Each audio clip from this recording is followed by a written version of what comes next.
Ever find yourself waiting endlessly at a big box pharmacy, feeling like just another number? There's a better way. At Tablet Pharmacy, they provide the personalized service you deserve. Check their competitive prices online at tabletpharmacy.ca before you even leave home. They offer free delivery and blister packaging options to make managing your medications easier than ever. With convenient locations in Parksville, Qualicum Beach, and now open in Nanaimo near the Brick, Tablet Pharmacy has been serving Vancouver Island since 2019. Stop being just a prescription number. Experience the Tablet Pharmacy difference today. Visit them online and check their prices at tabletpharmacy.ca. Here come Peter, here comes Dave. Oh, listen. Bringing stories, making waves, no missing. Spinning tales in the podcast cave, so sweet. Laughs and insights everywhere, what a treat.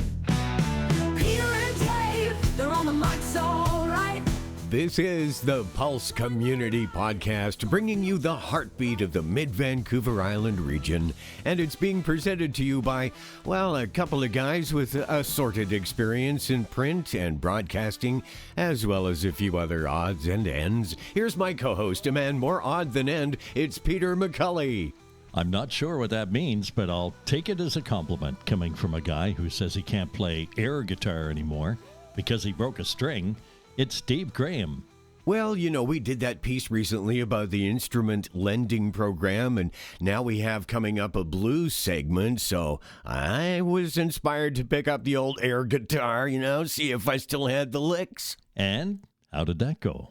I'm going to leave it to those who know what they're doing and play real instruments, such as one of our guests on this edition of the Pulse Podcast, a 15-year-old blues musician. He's set to play Parksville as part of the Sailors Coast Music Festival, goes by the name of James Vickers. I think that over time, music has definitely evolved into different things, and there's definitely a variety of different styles of music. And weird styles, but they're all beautiful and they're all great in their own way. And I'd really like to take the idea of starting in blues and just take it somewhere completely new. If you listen to some of our stuff, it's not totally blues.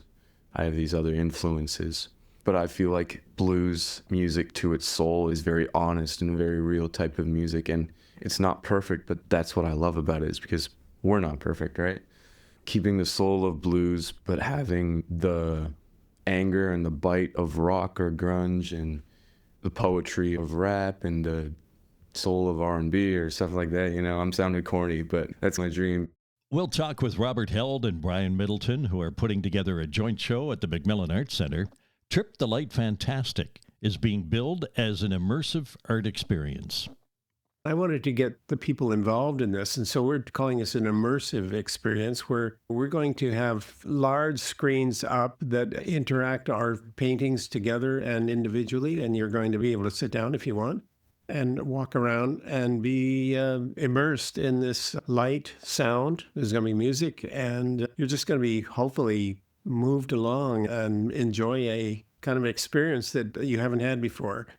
I just want to congratulate the McMillan Arts Center on their last show. The Mount Aerosmith Biosphere multimedia presentation was so good, I went to see it twice. And I can't wait to see this next exhibition being described as an immersive digital art experience of a lifetime.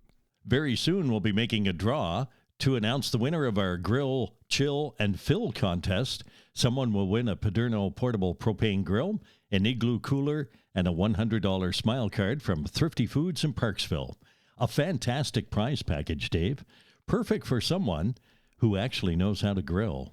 Wait, are you implying something about my cooking skills? I'm not implying anything. I'm stating it directly. Remember that great barbecue incident of last summer? Hey, never mind that. Nobody got hurt. That's what's important. Thanks to all who entered the Grill, Chill, and Fill contest. To be among the first to learn of our next contest opportunity, may I direct your attention to our website, where you can sign up for our newsletter. Check it out, thepulsecommunity.ca. Ian Lindsay of Lindsay and Associates has played an active role in the local community since 1979. He has been with RE/MAX, Vancouver Island's most advanced real estate business network, since 1996. marketing and selling residential, rural, strata, recreational, investment, and project development real estate. Ian has received several awards recognizing his exceptional community commitment locally, as well as awards for outstanding performance and achievement from both RE/MAX International and the Vancouver Island Real Estate Board. You'll find true real estate professionals at ianlindsay.ca. The Pulse Community Podcast is brought to you in part by Windsor Plywood in French Creek, specializing in hard-to-source interior and exterior home finishing products, including flooring, doors, and moldings, and exterior project materials such as yellow cedar. Windsor Plywood French Creek carries high-quality, responsibly sourced products and are committed to providing outstanding value and personalized, one-on-one service to all of our customers, homeowners, do-it-yourselfers, renovators, builders, designers, craftsmen, and contractors. Regardless of the type or size of your project, Windsor can help you bring your vision to life from start to finish. Let Windsor Plywood in French Creek help you with your renovation, new build, or building project. Visit them online or call 752-3122.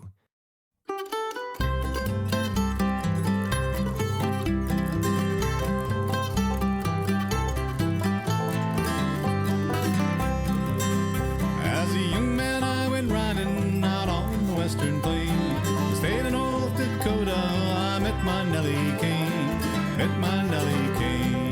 Hey there, Vancouver Island. Dave Hagblad here. I'm the upright bass player for Backporch Banjo, an energetic 5-piece bluegrass band with members from all around the Mid-Island. I came to bluegrass music later in life, and to the upright bass even later than that. But my enjoyment from holding down the bottom end while singing lead and harmonies shows that sometimes the best discoveries come when you least expect them. Plus, the band thinks it's a bonus that I'm always finding bluegrass classics that are completely new to me, which keeps that sense of wonder and excitement alive in every performance. The band's upbeat banjo melodies, old-time fiddle tunes, soaring 3-part harmonies, and a driving backbeat will have you toe-tapping and singing along before you know it. We play right at the crossroads of bluegrass and old-time acoustic roots, heartfelt songs about love, heartbreak, hard work, and good times. We've been playing all over the Mid-Island this year: the Memorial Park in Parksville, the Chemainus Bluegrass Festival, the Arrington Farmers Market, Railway Days at the Parksville Museum with our collection of bluegrass train songs, and even put on our own concert up in Courtenay. And now here's something special. Come out and see us at the Highway 19A Music Festival on Monday, September the 15th from 2 p.m. to 4 p.m. We're playing at Fowler's Garage at 215 Lions Way in Qualicum Bay. It's going to be a fantastic afternoon of music and community spirit. You can check out the schedule and buy reasonably priced tickets at route19a.com. Come out and listen. Come out and connect with us. And let Backporch Banjo remind you of why our island community is so special. We love playing music just as much as you'll enjoy listening. Backporch Banjo continues that wonderful island tradition of bringing neighbors together through music. Check out our scheduled performance and availabilities at backporchbanjo.com. That kind of love I can't explain, that I had for Nellie Kane, that I had for Nellie Kane. On a future edition of the Pulse Community Podcast, we'll chat with Deb Gray. The former Member of Parliament has been a well-known motorcycle enthusiast for years. We know how she got here. We'll find out where she's been. Author J.P. McLean of Denman Island is gearing up for the release of her new book, The Never Witch, will be coming out soon, and she will be making in-store appearances at various bookstores in the region, including the Mid-Island area. She'll be chatting with readers then, and chatting with us soon. Our next guest will be making an appearance soon as part of the Salish Coast Music Festival. Here's Marilyn. James Vickers, a 15-year-old rock blues artist and leader of the James Vickers Band, has just released the album The Last Goodbye. Last year, James traveled to Memphis to represent the Fraser Valley Blues Society at the International Blues Challenge in Memphis and has been a host of the Queen's Sunday Blues Jam in Nanaimo. Welcome to the podcast today, James. Thank you for having me. You're now 15 years old with a new album just released entitled Last Goodbye. When did you know music was going to be such a big part of your life? I think music's always been part of my life. Like, When I still lived with my sisters, we'd always be fighting who would get to listen to our own CDs on the radio in the car. I used to play baseball, and even when I played baseball, I've always really had a strong attraction to music, and it was always a big part of my life, definitely. Was there a family member who played an instrument that was instrumental in getting you into the music scene? My sister played piano and just picked it up off of YouTube, and so I was interested in that, and I started learning as well. But when I was like 2 years old or something, my dad played me the soundtrack from Stand By Me, the movie Stand By Me, with all that old rock and roll, and I really enjoyed that. I think it was just gradual over time. I was exposed to a kind of music, and then I had an opportunity to learn it on piano. And then you picked up a guitar. Did you take lessons, or are you self-taught? Funny story. I got a guitar first when I was like 6. I took a few formal lessons, and I wasn't really into it because, I was a 6-year-old kid. I didn't really know what I was doing, but it wasn't until the pandemic when I got bored and picked it up again, and I had this old guitar from Toys R Us just sitting in the corner collecting dust, and I was like, I'm going to try to learn it. That's how I got started with guitar. Your first public gig was at age 11, so tell me about that. How did that come together? I used to go into Long and McQuaid's music store over in Nanaimo. I was big into AC/DC when I first started out. And one of my friends who works there, his name's Thomas Morris. He's heard me, and he likes AC/DC as well. He was listening to me, and eventually he came in and we jammed a bit, and he told me about the blues jam at the Queen's in Nanaimo. About 3 or 4 months later, we got word that, they're going to let me in and I could go up and play. So I went up and I did Red House by Jimi Hendrix. That was my first song that I did in public. So I wasn't really that into Jimi Hendrix yet. And everybody seemed to like it. So I was like, I'm going to learn more of this. So last year you traveled to Memphis to represent the Fraser Valley Blues Society at the International Blues Challenge in Memphis. Tell us about that experience. That must have been something else. It was definitely something else. Cora Price from the Fraser Valley Blues Society was at the Blues Festival in Nanaimo, and she talked to my dad and said, hey, we got this International Blues Challenge thing. And I got to go and do a audition in Abbotsford. They have a youth act, and the youth acts, they get to go to Memphis, but they don't actually compete. So I auditioned for that, and I ended up getting to go.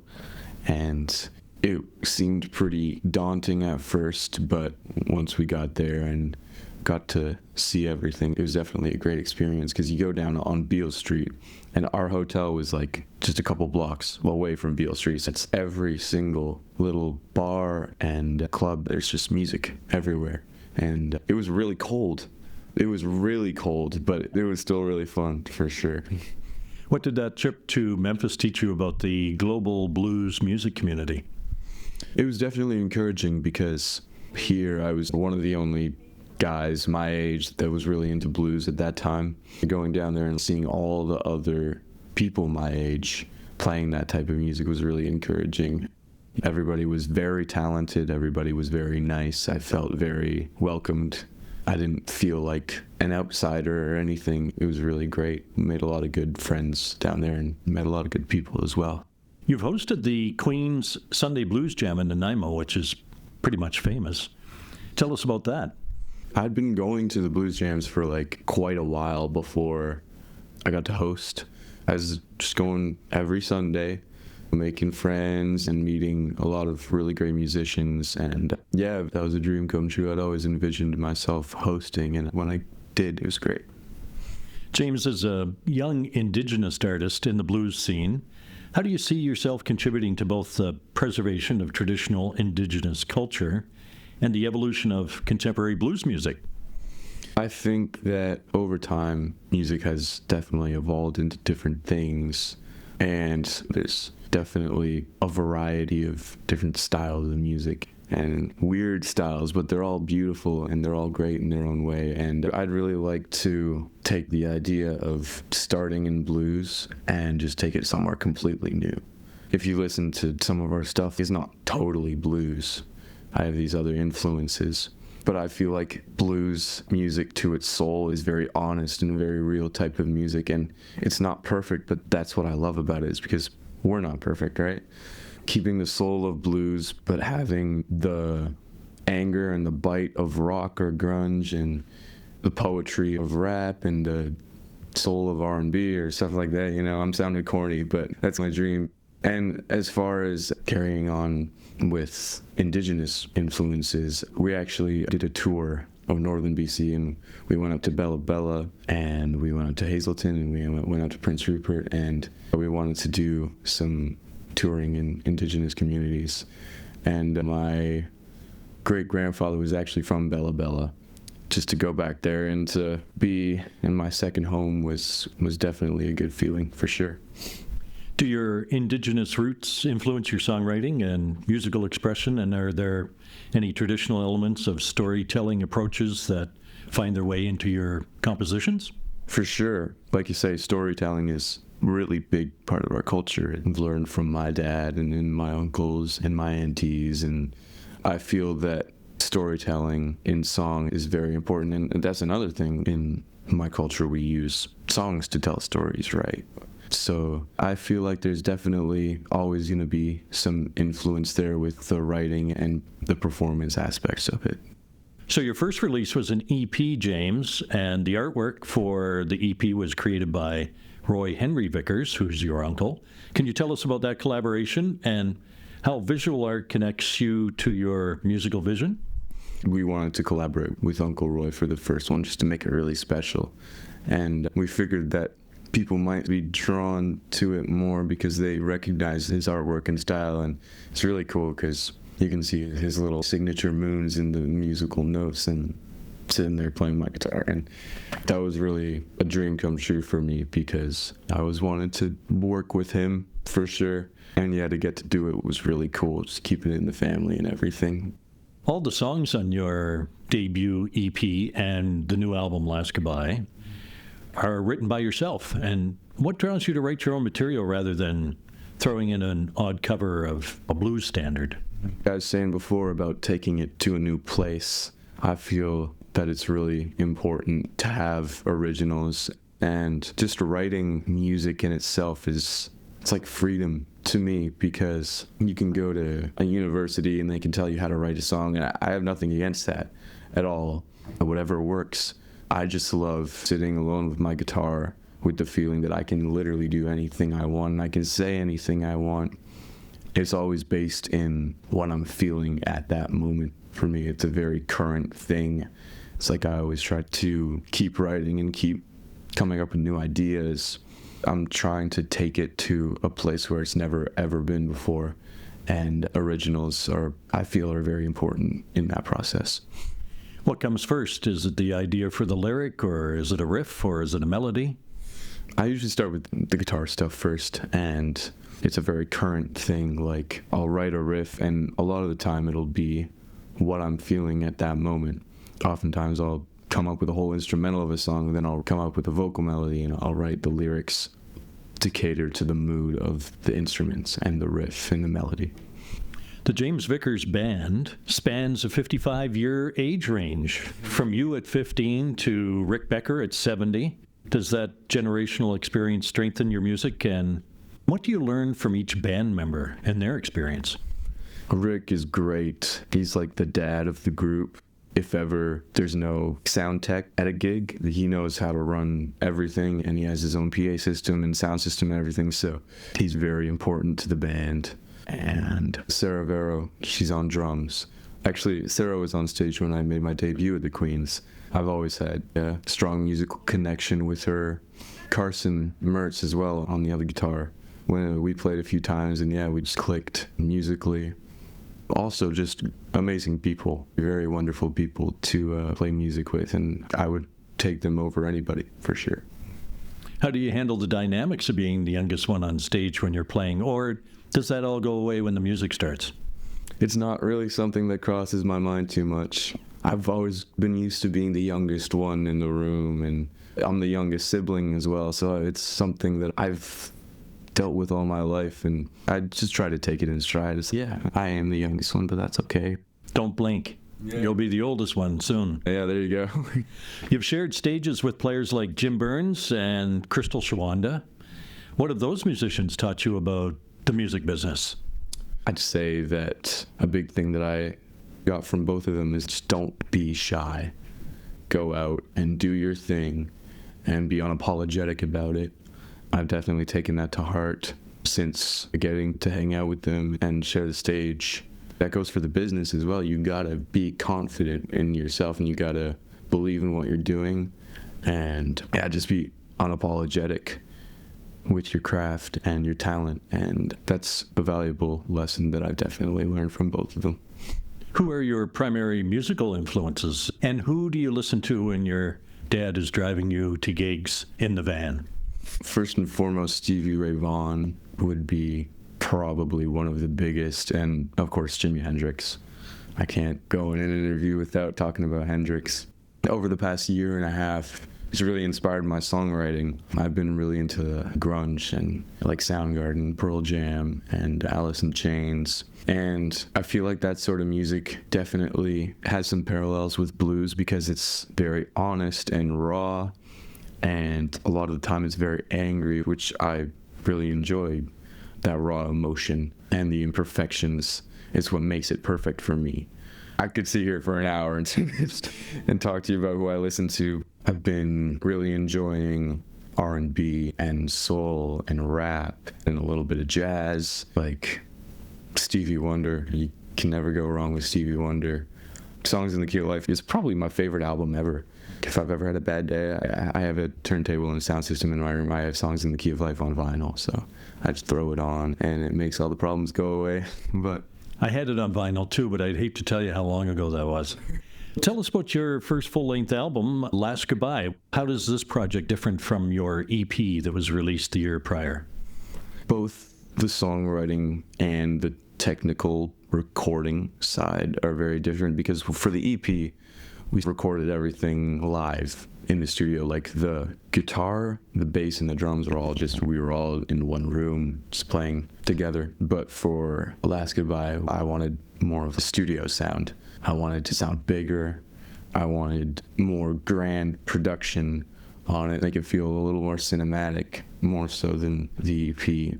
And I love both of the sounds, but yeah, Last Goodbye is just where I'm at right now, sound-wise. Songwriting-wise, the EP was just the 5 originals that I just threw together. Felt like it was a strong debut. Yeah, those were just the best songs that I wrote at the time. For Last Goodbye, I wrote all of the songs between October and December of 2024. And if you listen to it, they all tell a continuous story. I'm not going to tell you the story, because you're just going to have to listen to it and figure it out. A magician never reveals his secrets, right? Let's do a little speed round of questions, James. Since you're 15, who drives? My dad. To and fro all the gigs? Yeah. What guitars do you own and play? I have a Yamaha Revstar. That's my number one right now. And I also have a PRS Silver Sky Stage Edition. I have a Gretsch that I love, and I also have Fender Stratocaster that I love. So we know where all the gig money is going. Do you use a pick? And if you do, what type or style do you use? I've always used the Dunlop 88 mil, the green one, but I'm leaning more to the Ernie Ball one. It's also 88 mils, but it's yellow, and it feels a little cooler in my hand. Best gig so far? The Blues Festival in Nanaimo, for sure. Stevie Ray or Eric Clapton? Stevie Ray. Who would you most want to share the stage with if you had the chance, if you were able to call anybody and say, I'll meet you here, here's the song list, who would it be? I'm going to go with my top 3. I'm going to go Stevie Wonder, Stevie Ray Vaughan, and Jimi Hendrix. Can you read music? No. Neither could Stevie Ray. Yeah, that's right. Where would that gig happen, the dream venue? Madison Square Garden. That's a good one. James, what's your number one goal right now as a teenager? As a teenager is to have fun and spend time with my friends and take it in and just enjoy it all. And graduate. What's your number one goal as a musician? To take over the world. What's your quirkiest habit? The quirkiest thing about me is I don't know how to ride a bike. That's quirky. What do you like most about being you? That could be a tough question for a 15-year-old. Living. Just living and improving, and I enjoy being myself a lot. Any advice for other teenagers looking to break into the music scene? Yes. Always be open to learn. Be humble, but be confident in yourself. And if ever somebody tells you that you absolutely can't do something, go and do it just to prove them wrong. Wander through the night. Your words run through my mind. And everything's alright. 'Cause I got you right by my side.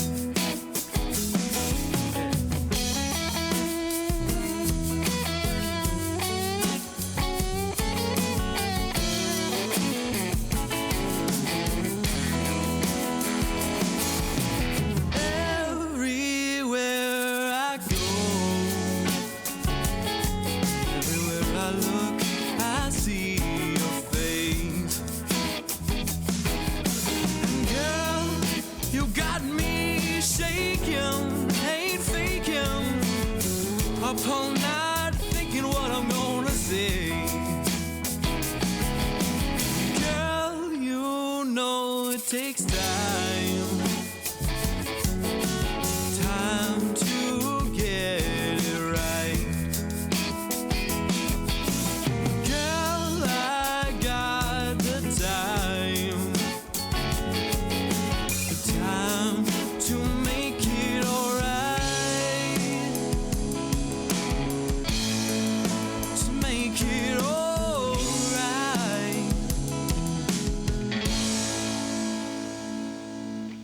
Puppy love's been fun,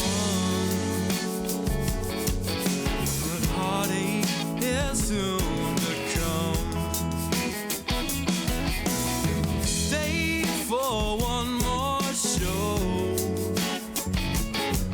then leave me to die alone.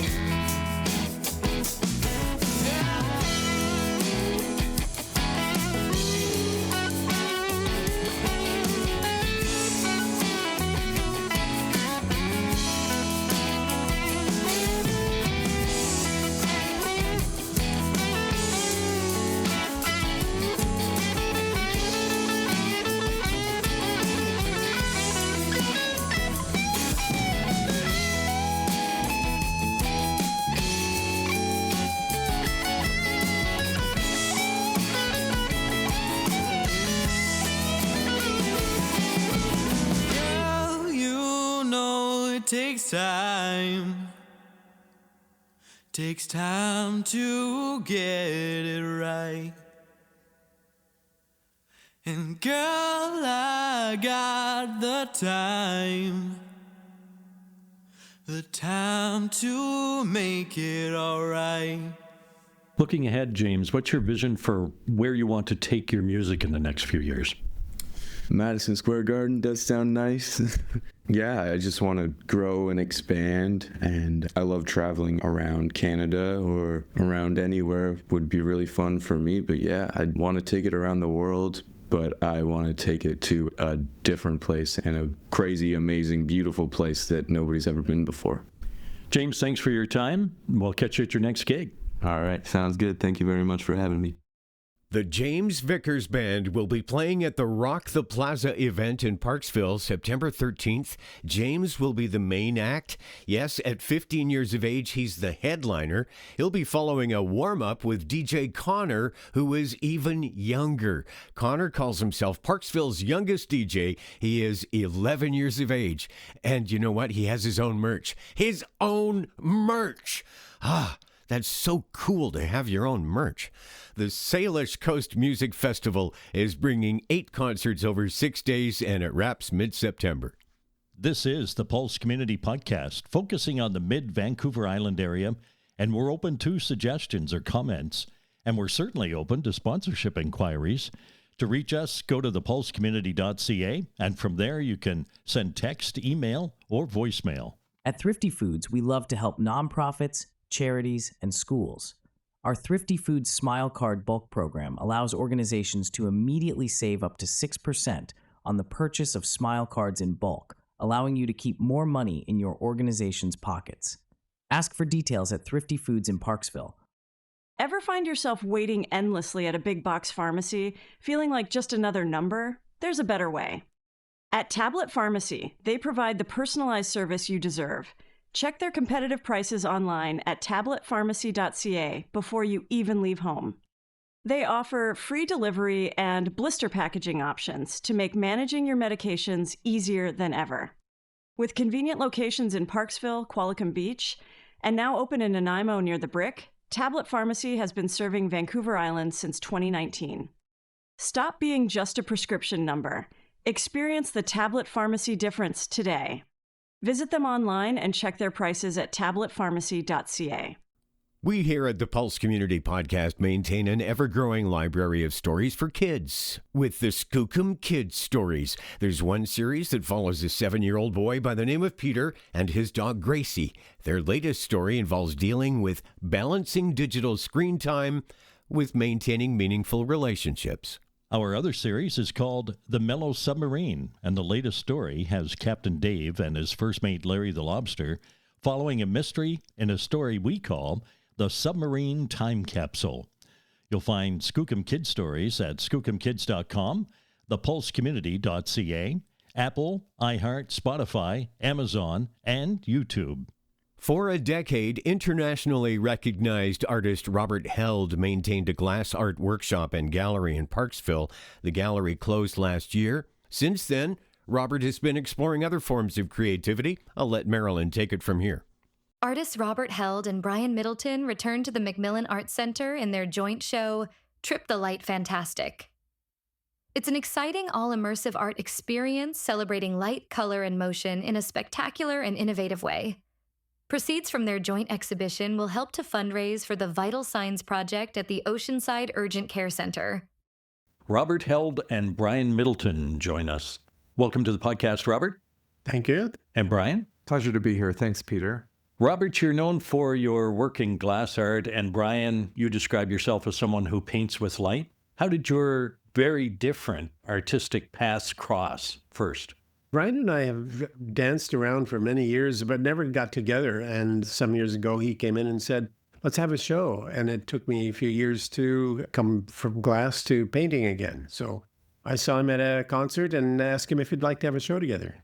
And the fun part was Bob surprised me right off the bat and said, let's not do an ordinary exhibition. Let's do something with movement and light and color, and let's do something extraordinary. So that's what's been happening for the last year and a half. The last time I bumped into Bob Held, he was doing some specialized pieces for an SOS fundraiser and told me promptly that he was going to return to painting after about a 65-year absence. And you did. I did. I started as a painter in high school and went into ceramics and then eventually into glass that most people know me for, but now I'm back to painting again. It's really fun. It's not as physical, but it's beautiful light and color. I just love the color that I'm getting. Brian, you mentioned painting with light. Can you break down what that actually means in practical terms for someone who is not a painter? What's the process from conception to the final projected image? What will people see at this show? So people will see a variety of images.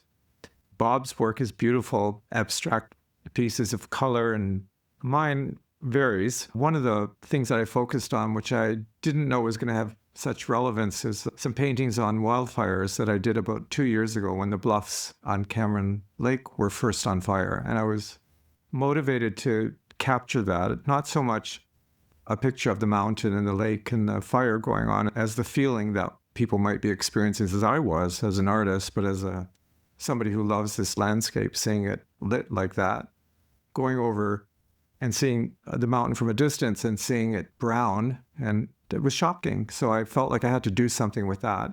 But there are also some paintings about water and swimming and light underwater. I'm fascinated by what happens with color and shape in various situations. So the paintings that I'm doing reflect that. Bob, could you explain the interactive show? What will people see when they come into the MAC to view this exhibition?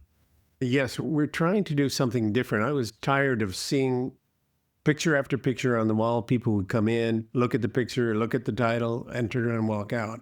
And I wanted to get the people involved in this. And so we're calling this an immersive experience where we're going to have large screens up that interact our paintings together and individually. And you're going to be able to sit down if you want and walk around and be immersed in this light, sound. There's going to be music, and you're just going to be hopefully moved along and enjoy a kind of experience that you haven't had before. This is a combination of what Brian and I have done with our color approach. Mine is with alcohol ink, something that I'd never tried before. But the colors are phenomenal, and the way it moves is somewhat related to my glass. And then, of course, Brian is painting on glass with his finger on his iPad, and it relates to what we're doing with the whole thing was light, color, and motion. And they're going to be hopefully moved by this. Motion, movement, painting with your finger on an iPad. That sounds pretty interesting. It's a lot of fun. Let me tell you, it's great fun. We really just wanted to wow people. We want people to experience art in a whole new way, and we want them to do it not and have to travel to Vancouver or Toronto, Montreal, or New York. We can do it here. And we've had some incredible participation from our production team. All these people have volunteered their time, skills, things that we needed in order to make this happen. And really, it is with a sense of magic that we've discovered that we can do this. Bob, for someone who's never experienced an immersive light installation like myself, how would you prepare them for what they're about to encounter when they step into the MAC gallery space? For one thing, you're not going to just walk in the normal way. We've arranged it so that you have to enter through the media gallery and walk through the hallway. And when you enter the main gallery, you're going to be immersed in light and sound and color, as we mentioned before. We're covering the walls with something I hope that people will enjoy, and they'll see reflections of themselves, plus our images. And the images will be moving. One of the people on our team is working with our images, and they will actually move together and out apart, and they will be like a Fantasia kind of experience where the people are going to be part of it. And it goes on for about a 15-minute cycle, and then it'll recycle itself. And hopefully you're going to have a chance to sit down and enjoy it as many times as you'd like. And how big are these images, Brian? The screens are 150 inches across, and we have 6 screens in total. 5 of them are 150 inches across, and the other one's 130. So it's a lot of space, covered and moving. But in between those screens, the walls will be moving and reflecting people. We hope it's going to all come alive, and we're very confident that this is going to be an unusual and fun experience for people. We want people to be changed by it. Come in, take a break from all of the chaos in the world at the moment, and enjoy an experience that's going to improve the quality of life. So, Bob, in a traditional exhibition where a painter will be showing some works, you would be able to buy a copy or the original or a print or go away with something to remind you of the show and to perhaps invest in the artist's art. So how are folks going to take some of this away with them? That's interesting because Brian and I had looked at what they call now merch, and we tried some out, and the stuff came back really ugly. So we decided to make it more about the art that we are actually producing. So Brian and I are going to have limited editions of the images you're going to see on the screens available at the MAC. They're going to be framed, ready to go, a limited edition of so many numbers. We're working with a local printer group, and we've looked at the stuff that they've produced, and it's really good, and we're quite pleased with it, and it's going to be bright and colorful and ready to go.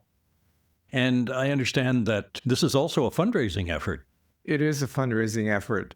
A wonderful person named Wendy Sears in our community suggested to Bob and I that we think about attaching our exhibition to a local cause. And just around the time that was suggested, we heard about Dr. Drew Digney's campaign to raise money for new vital signs monitors at the Oceanside Urgent Care Unit.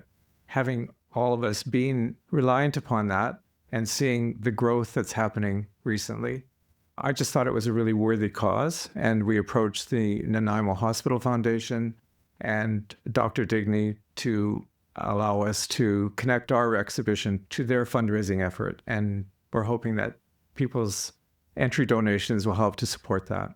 The thing that they're doing there with Dr. Digney, it's called a vital signs monitor system, and they only have 4 of them now.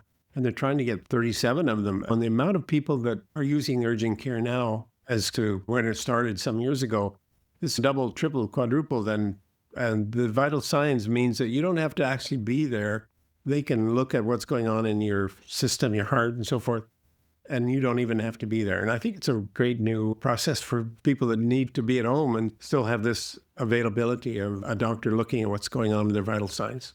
These monitors are going to allow patients who can't be admitted to hospital at that moment to not be sent home without any support. They will be connected with the urgent care people and the hospital through these vital signs monitors. So that's going to really improve and help a really strained healthcare system right now. Trip the Light Fantastic will be September 6th through 27th at the McMillan Arts Center in Parksville.